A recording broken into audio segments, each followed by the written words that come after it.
Assalamualaikum warahmatullahi wabarakatuh.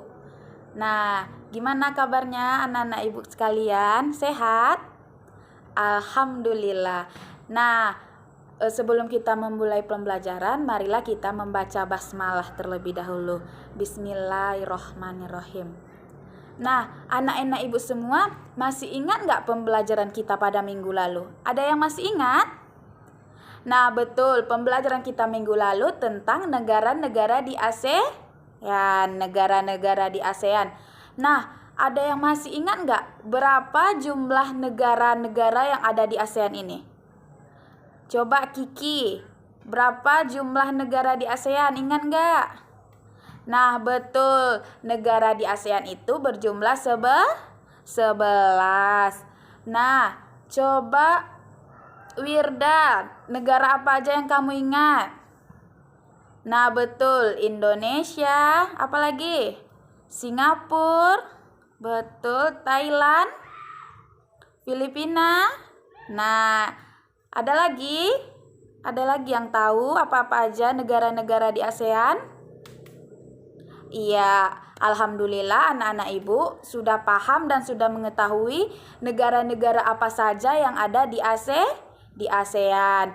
Nah, untuk materi kita selanjutnya, materi kita hari ini, dikarenakan anak-anak ibu udah paham dan udah mengetahui negara di ASEAN, kita lanjut lagi materi selanjutnya, yaitu tentang karakteristik, geografis, dan kehidupan sosial budaya, ekonomi, politik di wilayah ASEAN. Nah, sebelum kita memulai pembelajaran, mari kita simak video berikut ini. Assalamualaikum anak-anak, senang sekali bisa berjumpa lagi pada pelajaran IPS kelas 6. Pada pelajaran sebelumnya telah diberikan tentang sejarah ASEAN. Lalu, video pembelajaran selanjutnya tentang kondisi geografis ASEAN. Kini kita akan belajar tentang karakteristik geografis dan kehidupan sosial budaya, ekonomi, politik di wilayah ASEAN. Anak-anak, kehidupan sosial budaya, ekonomi, politik di wilayah ASEAN dipengaruhi oleh 3 hal. Yang pertama adalah luas wilayah. Sebagian besar negara ASEAN memiliki wilayah laut dengan luas sekitar 5.060.100 km persegi. Sedangkan luas wilayah daratan sekitar 4.817.000 km persegi. Sehingga wilayah lautan di negara-negara ASEAN lebih luas dibandingkan wilayah daratan. Yang kedua, iklim tropis dan garis khatulistiwa. Sebelumnya, perlu kita ketahui dulu apa yang dimaksud daerah tropis dan garis khatulistiwa.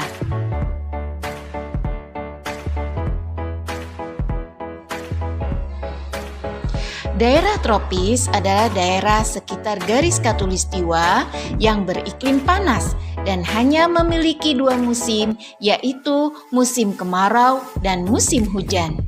Sedangkan garis khatulistiwa atau ekuator adalah garis yang membagi belahan bumi utara dan belahan bumi selatan. Nah, mayoritas negara-negara di ASEAN memiliki iklim tropis karena dilewati oleh garis khatulistiwa.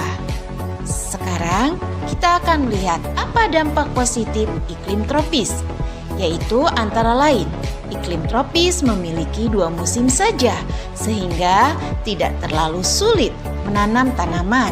Curah hujan cukup tinggi, sehingga pertanian berjalan lancar dan sumber daya alam melimpah serta beraneka ragam. Ketiga, letak geografis, astronomis, dan geologis. Kita ambil contoh salah satu negara di ASEAN, yaitu negara Indonesia, dikaitkan dengan letak geografis, astronomis, dan geologis. Kita lihat luas Indonesia. Daratan 1.922.570 km persegi. Sedangkan lautan 3.257.483 km persegi. Maka Indonesia kaya akan perikanan, terumbu karang, dan minyak bumi. Dilihat dari letak geografis, terletak di antara dua benua, yaitu benua Asia dan benua Australia.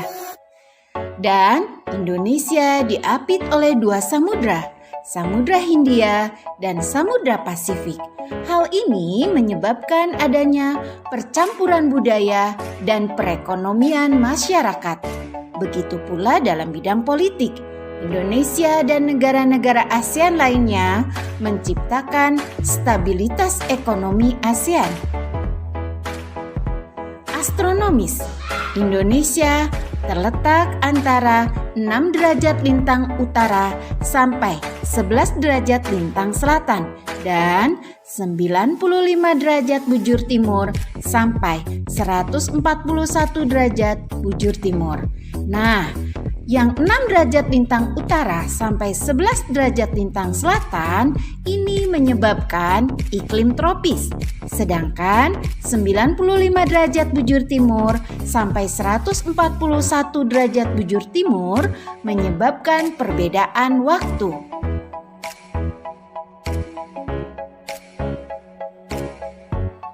Geologis yaitu letak suatu wilayah berdasarkan struktur batuan. Adanya dua jalur pegunungan yaitu Sirkum Mediterania dan Sirkum Pasifik menyebabkan Indonesia mempunyai banyak gunung berapi yang kaya akan mineral.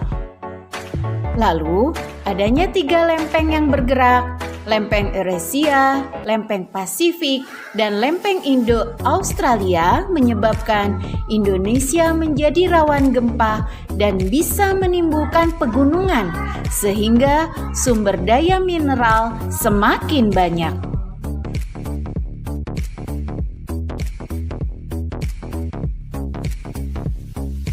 Negara-negara ASEAN dilihat dari kondisi sosial budaya, ekonomi, dan politik. Yang pertama, Indonesia. Dari segi sosial budaya, memiliki tarian yang berbeda berdasarkan masing-masing aspek, memiliki pantun dan gurindam. Dari sisi ekonomi, Indonesia tercatat sebagai pemasok minyak mentah dan gas alam. Selain itu, Indonesia juga pengekspor utama karet, kopi, coklat, ikan, dan minyak kelapa sawit. Indonesia juga memproduksi gula, teh, tembakau, kopra, dan rempah-rempah. Dari segi politik, negara Indonesia adalah negara kesatuan yang berbentuk republik. Malaysia. Dari sosial budaya, memiliki tarian ulet mayang dan tarian zapin. Dari sisi ekonomi, perekonomian Malaysia berubah sejak dekade 1970-an berkat ekspor bahan mentah. Sumber daya alam yang jadi andalan Malaysia yakni karet dan timah. Selain itu, Malaysia juga penghasil minyak kelapa sawit, minyak bumi, dan gas alam. Kayu-kayu yang diperdagangkan di dunia juga banyak berasal dari Malaysia. Dari sisi politik, sistem pemerintahan yang dianut oleh Malaysia adalah sistem parlementer. Singapura. Dari sosial budaya, kebudayaan Singapura kental dengan aspek Tionghoa, Britania, dan Melayu. Dari ekonomi, Singapura sama sekali tidak ada sumber daya alam, tetapi Singapura lebih mengandalkan impor sumber daya alam untuk perindustriannya. Dari politik, sistem republik parlementer. Thailand. Sosial budaya. Suku terbesar di Thailand adalah suku Thai, Tionghoa, Melayu, Khmer. Sebagian penduduk beragama Buddha. mereka tinggal di daerah utara dan tengah. Dari ekonomi, timah dan pangan. Sedangkan dari politik, menganut sistem monarki atau kerajaan konstitusional, di mana Perdana Menteri adalah kepala pemerintahan dan raja. Adapun bentuk negara Thailand berbentuk kesatuan.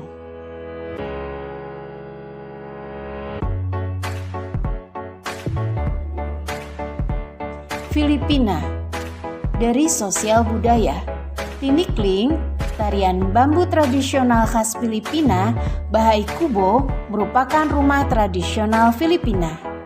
Adapun dari ekonomi memiliki tembaga, nikel, emas, timber, seng, dan kobalt. Dari sisi politik, Filipina merupakan negara kepulauan yang sistem pemerintahannya berbentuk republik, bentuk negara kesatuan dan sistem pemerintahannya presidensial. Brunei Darussalam. Sosial budayanya didominasi oleh suku bangsa Melayu, sisanya suku bangsa Cina, Kadayan, Kadazan, dan Dayak. Dari sisi ekonomi, Brunei Darussalam kaya akan minyak bumi dan gas alam. Sedangkan dari sisi politik menganut sistem monarki atau kerajaan absolut dengan sultan yang menjabat sebagai kepala negara dan kepala pemerintahan. Myanmar. Dari sosial budaya menganut kepercayaan Chinese yang banyak mengandung hal mistik. Adapun dari ekonomi, yaitu pertanian menjadi penghasil utama rakyat Myanmar. Separuh hasil tani di Myanmar adalah beras. Myanmar juga kaya di mineral, yakni biji besi, minyak, gas alam, dan batu mulia. Sistem politik, yaitu sistem republik parlementer, berbentuk negara kesatuan. Adapun kepala negara Myanmar dipegang oleh juntai atau jenderal, sedangkan kepala pemerintahan dikepalai oleh Perdana Menteri. Vietnam. Secara sosial budaya, suku di Vietnam itu homogen. Terbesar adalah suku Viet. Sebagian besar tidak beragama. Adapun bahasa resmi adalah Inggris dan Prancis. Dari sisi ekonomi, bentuk dan posisi Vietnam yang memanjang menjadikan Vietnam kaya akan sumber daya laut. Vietnam unggul dalam ekspor udang, cumi, kepiting, dan lobster. Sektor pertaniannya didominasi beras. Selain itu, ada juga tebu, singkong, jagung, ubi, dan kacang-kacangan. Buah-buahan seperti kelapa dan pisang juga sangat banyak di Vietnam. Hutan Vietnam juga menghasilkan arang, kayu, dan rotan. Kandungan alamnya meliputi batu bara, besi, kromium, dan timah. Secara politik, Republik Sosialis Vietnam adalah sebuah negara partai tunggal dengan sistem negara komunis.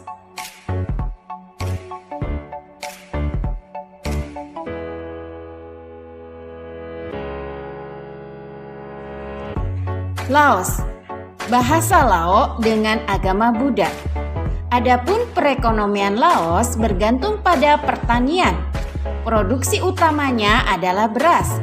Selain itu, Laos juga menghasilkan ubi, tebu, jagung, tembakau, kopi, dan buah-buahan. Secara politik, Laos menjalin kerjasama dengan Vietnam yang juga menganut sistem komunis. Kepala negara adalah seorang presiden. Kamboja. Budaya di Kamboja sangat dipengaruhi oleh agama Buddha Theravada, di antaranya dengan dibangunnya Angkor Wat.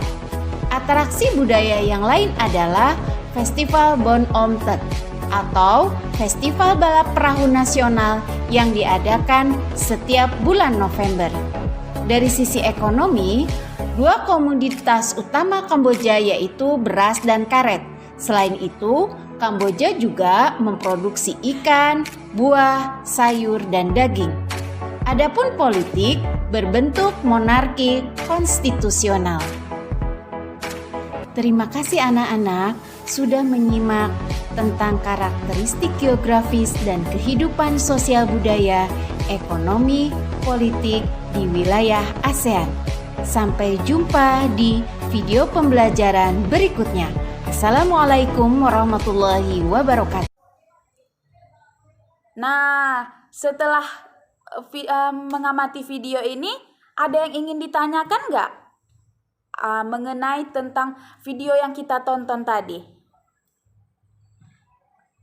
Nah, kalau tidak ada yang ditanyakan, Ibu akan membagi anak-anak Ibu menjadi beberapa kelompok. Nah, karena kita sekelas ada 20 orang, nah Ibu akan membagi menjadi 4 kelompok. Berarti satu kelompok ada 5 orang, betul. Nah, jadi Ibu minta setiap kelompok mengidentifikasi dari video yang kita tonton tadi. Gimana caranya? Nah, Ibu akan bagi atau suruh membuat tabel seperti ini. Misalnya negaranya apa? Contohnya Indonesia. Nah, gimana kondisi sosialnya, sosial budaya di Indonesia ditulis di sini. Nah, ekonominya bagaimana? Ditulis di sini, dan politiknya bagaimana jika di Indonesia? Nah, dibandingkan dengan negara-negara ASEAN lainnya. Misalnya Ibu bagi satu kelompok minimal bikin 3 negara seperti itu, dibandingkan antara negara yang pertama, negara yang kedua dengan negara yang ketiga. Bikin seperti apa kondisi sosial budayanya, seperti apa kondisi ekonominya di negara tersebut, dan seperti apa kondisi politik di negara tersebut. Nah, setelah selesai itu, Ibu minta kepada ketua kelompok untuk menjelaskan di depan kelas kepada teman-teman yang lain dalam informasi membandingkan negara-negara yang mereka bikin dengan anggota kelompoknya. Paham? Nah, alhamdulillah. Nah, setelah itu Ibu akan setelah menyelesaikan kelompok, setelah didiskusikan, Ibu akan kasih tugas individu mengenai apa yang disampaikan temannya di depan tadi. Apakah anak-anak Ibu paham atau mengerti apa yang dijelaskan tentang teman-temannya tersebut. Nah, Ibu harapkan untuk teman-teman yang lain jangan ribut, dengarkan apa yang dijelaskan oleh teman-temannya tersebut, karena Ibu bukan hanya menilai tentang nilai kelompoknya saja, tetapi Ibu juga menilai tentang nilai individunya juga.